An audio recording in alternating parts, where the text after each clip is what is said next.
Вы смотрите «Парламентский вестник». Здравствуйте! В эти дни многонациональная республика отмечает юбилейную дату – столетие образования Якутской автономной советской социалистической республики. Это первая форма государственности Якутии, которая является предшественником современной республики Саха-Якутия. В парламенте состоялось торжественное заседание, посвященное столетию со дня образования Якутской АССР с участием народных депутатов Якутии разных созывов. Спикер парламента Алексей Еремеев отметил, что предпосылки и базовые основы достижений современной Якутии были заложены 100 лет назад и являются результатом труда многих поколений якутян. Период становления новой модели государственности Якутии неразрывно связан с именем первого президента республики Михаила Николаева. Одним из главных результатов политики Николаева стало подписание 31 марта 1992 года федеративного договора, который заложил новые основы федеративной государственности России. Ветераны парламентаризма республики отметили, что в период становления автономии Якутии в тесной связи с экономическим развитием шли масштабные изменения в социальных сферах. 12 июня 1990 года была принята Декларация о государственном суверенитете РСФСР, которая значительно расширила права автономных республик. Далее Верховный Совет ЯССР 12-го созыва 27 сентября 1990 года принял Декларацию о государственном суверенитете Якутской Саха-ССР, с которой начался новейший этап развития государственности Якутии. 12-й созыв считается легендарным, поскольку этот созыв принял закон о государственном суверенитете. Также был принят закон о президенте республики, был принят закон о разграничении собственности между субъектом и Российской Федерацией центральной властью. Если взять первый созыв ЛТМН, то здесь тоже в развитии, то, что было в 12 созыве, депутаты работали очень плотно и ответственно, и в этом тоже были заложены основы нашей республики. Я хотел бы сегодня поздравить этим праздником всех и благодарны тем депутатам, которые сегодня являются, наставниками новых депутатов, и сегодня они тоже находятся в строю. Также на заседании выступили ветераны Климент Иванов, Егор Ларионов, Василий Власов, Виталий Басыгысов. Состоялась торжественная передача символической юбилейной печати и обращение к молодому поколению.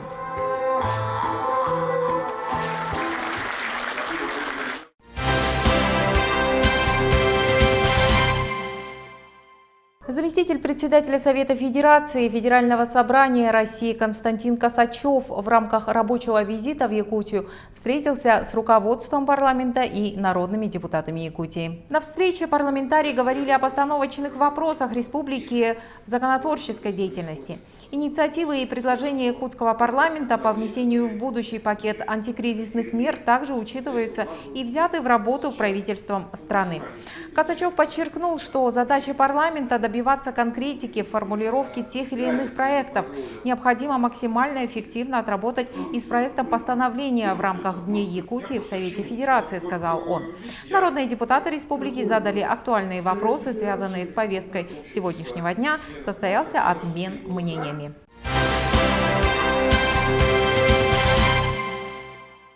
Парламент принял закон о главном финансовом документе республики на 2022 и плановый двухлетний период. Поправки в госбюджет региона приняты в ходе 37-го очередного пленарного заседания. Изменения в бюджет вносятся в связи с уточнением оценки прогноза основных показателей социально-экономического развития республики в текущем году. Кроме того, скорректированы программа госгарантий, программа предоставления и плана возврата бюджетных кредитов и ряда других расходов. 4 миллиарда 900 мы уточнили доходную часть, и на 4,5 миллиарда рублей мы уточнили наши расходы. Это повышение заработной платы нашим прочим работникам бюджетной сферы на сумму 1 45 миллиардов, и в итоге у нас получилось с 1 апреля увеличилось до 10%. Также в расходную часть попала как раз ежемесячная выплата нашим детям. Также предусмотрели приобретение лекарственных препаратов в сумме 231 миллион рублей. Надо говорить о том, что у нас по промышленным предприятиям на 400 миллионов мы дали дополнительно бюджетный кредит авиакомпании «Якутия». А у нас Евгенбанку на уставной капитал добавлен 1 миллиард рублей. Это Мы очень надеемся, миллиард рублей принесет нам практически 6 миллиардов рублей для кредитов нашего населения, нашим предприятиям. Ипотечное агентство наше республиканское получило порядка 1,5 миллиарда рублей для того, чтобы построить наш микрорайон, большой жилой микрорайон Воинский. Ну, вот такие виды расходов, которые в основном были приняты по решениям оперативного штаба, которым уже было озвучено. В ходе сессии была поддержана законодательная инициатива Илтумена по внесению в Госдуму проекта федерального закона о поправках в закон о развитии сельского хозяйства. В Российской Федерации среди всех школ 8,7 являются агропрофилированными. А именно подготовка к профессиям в сельском хозяйстве начинается со школьной скамьи.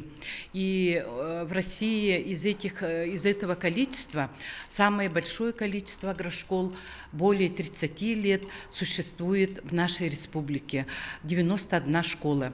Им необходима государственная поддержка всем агропрофилированным школам в части приобретения оборудования, хлебопекарен, тракторов, сеноуборочной сельскохозяйственной техники, сушилки для овощей и фруктов. Ведь учащиеся этих школ по всей России. И на примере вот нашей республики знаем, да, в сельских школах, как это направление поставлено, обучение, и вносят свою лепту в развитие сельского хозяйства. Они выращивают тоннами, центнерами овощей, далее содержат скот, помогают своим родителям в оленеводческих, коневодческих бригадах и так далее. Рассмотрен ряд конституционных законов, в том числе о внесении проектов законов в Илтумен на 2 государственных языках. Очень важный закон. Именно 100 лет тому назад, 31 декабря 1923 года, такое решение было подписано Исидором Никифоровичем Бараховым. Но это решение осталось в проекте. Спустя 100 лет, через 100 лет, да, мы примем такой закон. Сохранению, развитию, популяризации именно государственных языков. По финансовой части это будут дополнительные затраты, это 5 миллионов 624 тысячи рублей ежегодно. А закон вступает в силу с 1 января 2023 года. В целом парламент на текущей сессии рассмотрел более 30 вопросов, которые касаются государственного управления и конституционных основ законодательства республики, административной ответственности, обеспечения общественной безопасности и правопорядка, вопросы собственности и экономического развития республики, социальной политики, бюджетного и налогового законодательства, а также науки, культуры, образования, здравоохранения, сельского хозяйства. Кроме того, приняты законопроекты в области природопользования и земельных отношений коренных малочисленных народов Севера, а также постановление Госсобрания Илтумен.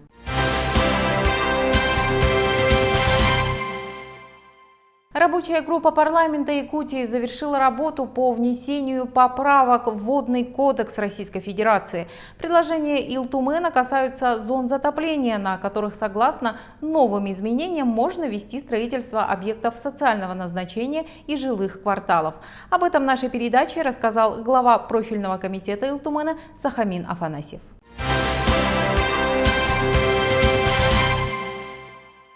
Эта проблема коснулась множества населенных пунктов, которые есть в поймах рек, и строительство в этих зонах оно было приостановлено.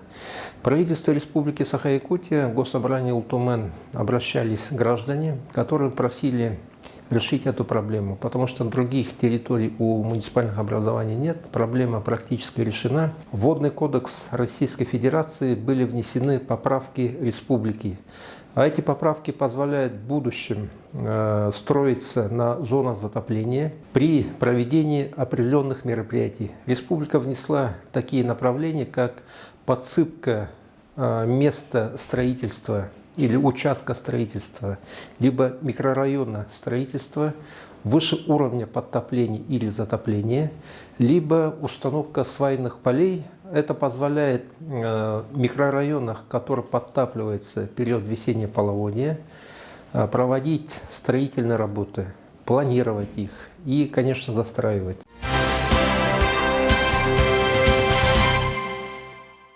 В парламенте Якутии открылась передвижная экспозиция «Вехи якутской истории» Музея истории парламента Государственного собрания Илтумен и выставки преподавателей и студентов Якутского художественного училища, посвященных столетию образования Якутской АССР. Экспозицию представляют стенды с документами, фотографиями, иллюстрациями, которые охватывают основные этапы исторического развития Якутии. Здесь можно увидеть выставку преподавателей и студентов Якутского художественного училища «Моя республика», узнать подробности якутской экспедиции Академии наук СССР по изучению производительных сил и экономического потенциала Якутии. Также экспозиция рассказывает о развитии народных традиций. В открытии выставки приняли участие народные депутаты республики, представители министерств и ведомств, Якутской городской думы, общественных организаций, студенты и преподаватели Якутского художественного училища, Национального центра «Семех», артисты Саха-академического театра, театра Лонхо и театра танца республики.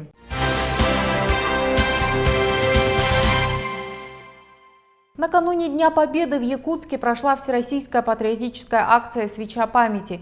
Ежегодное мероприятие собрало на площади Победы каждого, кто чтит память о тех, кто отдал свои жизни, защищая Родину, за мирное небо, за наше будущее. Кажется порою, что солдаты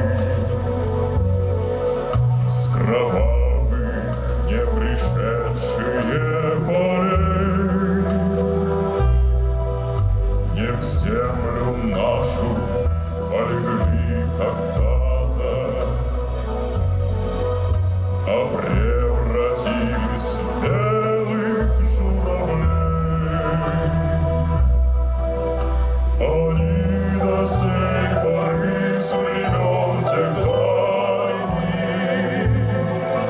летят и подают нам голоса. Не потому так часто и печально мы замолкаем, глядя в небеса.